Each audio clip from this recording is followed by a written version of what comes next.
Cuando pensamos en Isabel I de Inglaterra, la imaginamos poderosa, vestida de oro, con peluca rojiza y mirada desafiante, la reina virgen, la mujer que gobernó sin rey. Pero tras esa imagen impoluta había algo más. Una mujer que jamás se desnudó ante nadie, porque su cuerpo se caía a pedazos. Una reina que decía no necesitar hombres, pero dormía con la puerta entreabierta por si Robert Dudley venía. Una mujer que convirtió su castidad en mito, mientras sus dientes se pudrían y su cara se agrietaba bajo capas de maquillaje de plomo. ¿Fue realmente virgen? ¿O su virginidad fue la mentira más brillante de su reinado?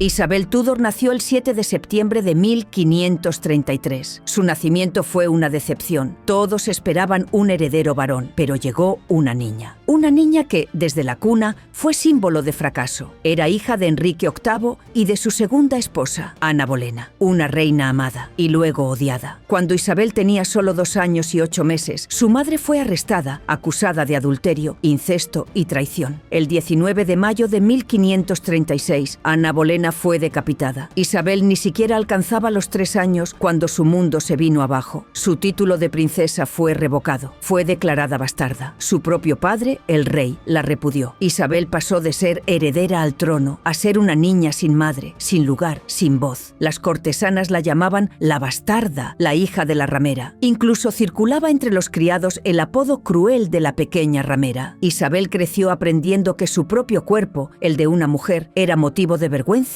y sospecha. Poco después, su padre se casó con su tercera esposa, Jane Seymour, pero ella murió al dar a luz a Eduardo, el tan ansiado hijo varón, y la tragedia no se detuvo. Cuando Isabel tenía 8 años, Enrique VIII ejecutó a su quinta esposa, Catalina Howard, prima de su madre, también por adulterio. Isabel no solo perdió a su madre a manos de su padre, también vio cómo su padre mataba a otras mujeres. Enrique VIII se deshizo de mujeres como quien cambia de capa, por ambición, por aburrimiento o por traición. Isabel lo aprendió pronto. Amar a un hombre podía matarte. La llamaron bastarda, la excluyeron de la línea sucesoria, la encerraron. Vivió con miedo a ser ejecutada, como su madre, como su madrastra Catalina Howard, como tantas otras mujeres que se atrevieron a tener voz en la corte Tudor. Pero Isabel sobrevivió. Aprendió a fingir, a sonreír con los labios cerrados, a ocultar el terror. Cuando subió al trono, prometió una cosa: nunca dependería de nadie, y mucho menos de un hombre. Esta no es la historia de una reina perfecta. Es la historia de una superviviente, de una mujer que lo perdió todo y se convirtió en leyenda.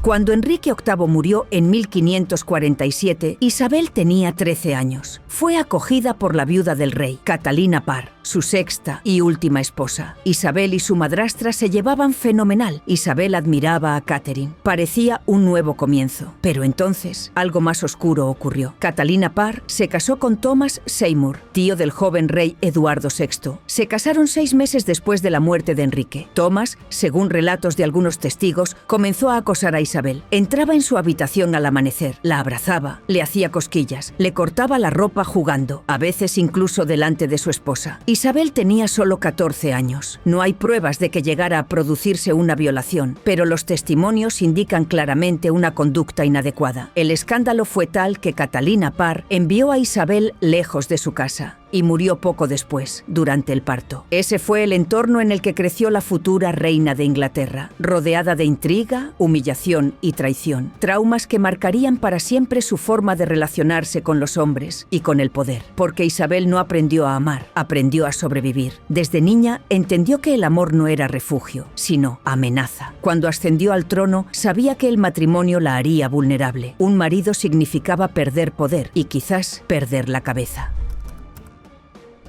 Isabel Tudor no nació para ser reina, era mujer, hija de una reina ejecutada por traición. Su madre, Ana Bolena, fue decapitada cuando ella apenas tenía 2 años, y su padre, el temido Enrique VIII, la despojó de su título y la alejó de la corte. El trono inglés parecía estar a años luz de aquella niña pelirroja, inteligente y marcada. A la muerte de Enrique, su hermanastro Eduardo VI subió al trono y murió joven. Luego reinó María Tudor, la temida Bloody Mary. María era una una católica devota. Durante su reinado, restauró el catolicismo a sangre y fuego, quemando herejes y persiguiendo protestantes. Isabel, en cambio, era el símbolo del protestantismo moderado, culta, carismática y con muchos apoyos entre los nobles. María veía a Isabel como una amenaza viva a su reinado y a su fe, y aunque Isabel fingía sumisión, nunca ocultó del todo su ideología protestante ni su ambición al trono. En 1554 estalló la rebelión de Thomas Wyatt, rebelión que buscaba derrocar a María y poner a Isabel en el trono. María, aterrada, ordenó arrestar a Isabel y la envió a la Torre de Londres, el mismo lugar donde su madre fue ejecutada. Isabel temía acabar decapitada, como Ana Bolena. Durante semanas escribió cartas a su hermana implorando inocencia, llorando, suplicando, pero María no confiaba en ella. Al final, por falta de pruebas, María liberó a Isabel, pero la mantuvo vigilada, aislada y controlada. Cuando María enfermó, el país entero se preparó para un nuevo cambio. El 17 de noviembre de 1558, María murió sin herederos. Y contra todo pronóstico, Isabel fue proclamada reina. Tenía solo 25 años. Al escuchar la noticia, según cuentan, cayó de rodillas y susurró: «Esto es obra del Señor y es maravilloso a nuestros ojos». Así empezó el reinado de una mujer que había sobrevivido a la sospecha, la prisión y la muerte.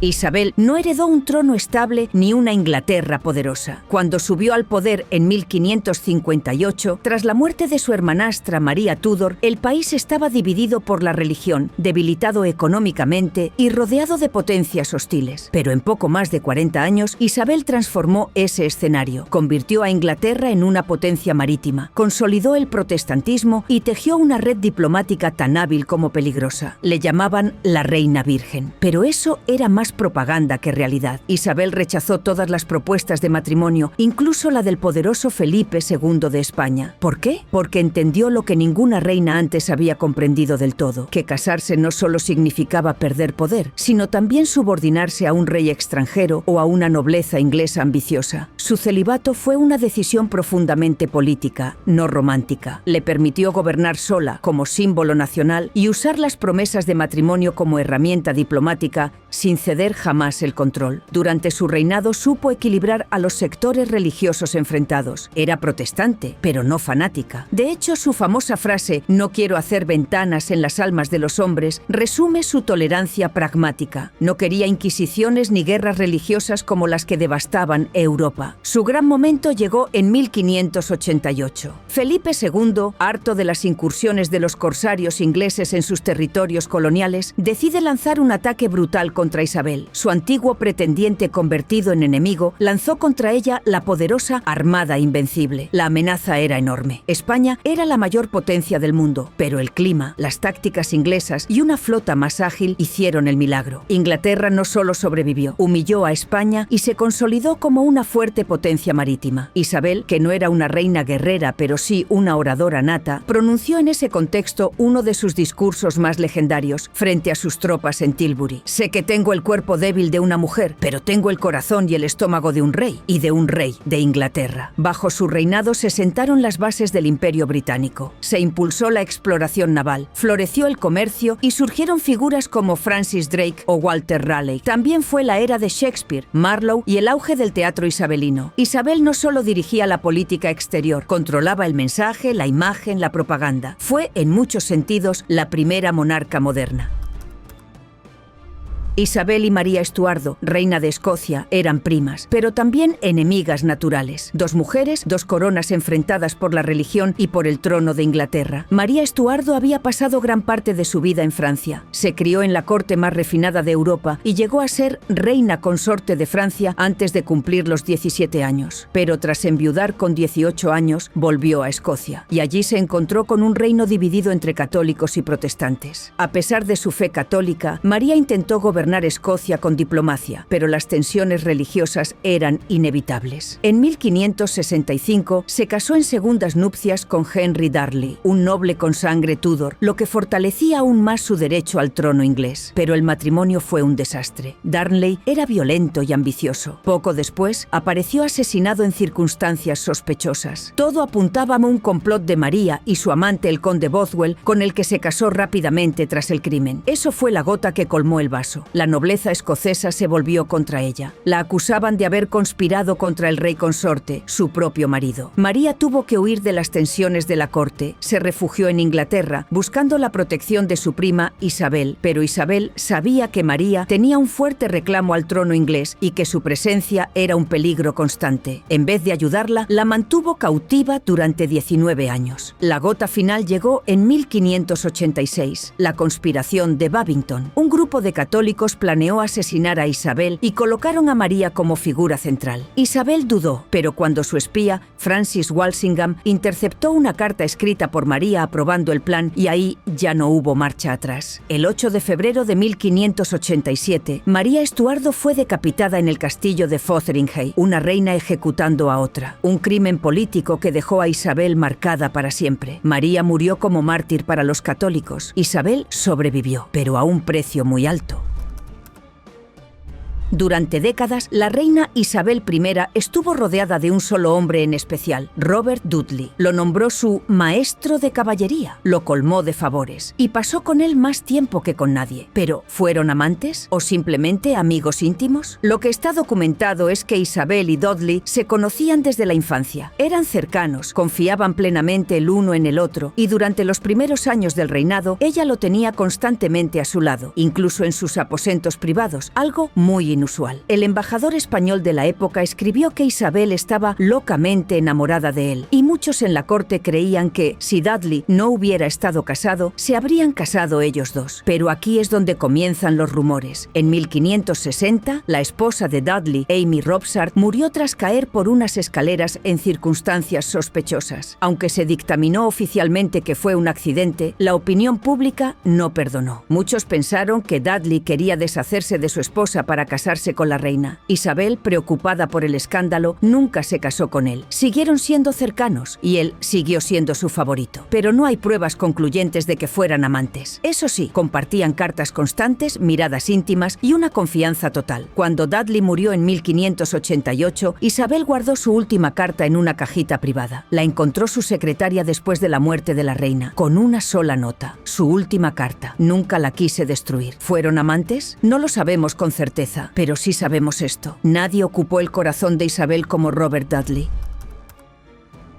Isabel pasó a la historia como la reina virgen. Nunca se casó, nunca tuvo hijos, y convirtió esa decisión en el corazón de su poder. ¿Pero era realmente virgen? ¿O simplemente utilizó esa imagen como su arma más poderosa? Desde el principio, Isabel entendió que, en un mundo dominado por hombres, una reina casada podía perder el control de su trono. Pero una reina virgen podía convertirse en símbolo de pureza, devoción y mística autoridad. Ella misma lo dijo: «Estoy casada con Inglaterra». Y esa frase se convirtió en su escudo. Su virginidad no era solo una cuestión personal, era una estrategia política brillante. Le permitió mantener su independencia y usar las negociaciones matrimoniales como herramienta diplomática, sin llegar nunca a comprometerse. Jugó con príncipes franceses, archiduques del imperio, nobles ingleses, pero siempre se retiraba a tiempo. Ahora bien, ¿era virgen en el sentido literal? No lo sabemos. No hay pruebas médicas ni testimonios directos. Algunos embajadores insinuaban que tenía una relación íntima con su favorito, Robert Dudley, pero nada se ha demostrado. Isabel siempre lo negó, incluso jurando ante Dios que nunca había conocido varón. Y no solo cuidaba su imagen, también controlaba la vida amorosa de su corte. Sus damas de compañía tenían prohibido enamorarse o casarse sin su permiso. Cuando una de sus favoritas, Elizabeth Bess Throckmorton, se casó en secreto con Walter Raleigh, Isabel la desterró y la mandó a prisión. En su corte, solo una mujer debía brillar: ella. La virginidad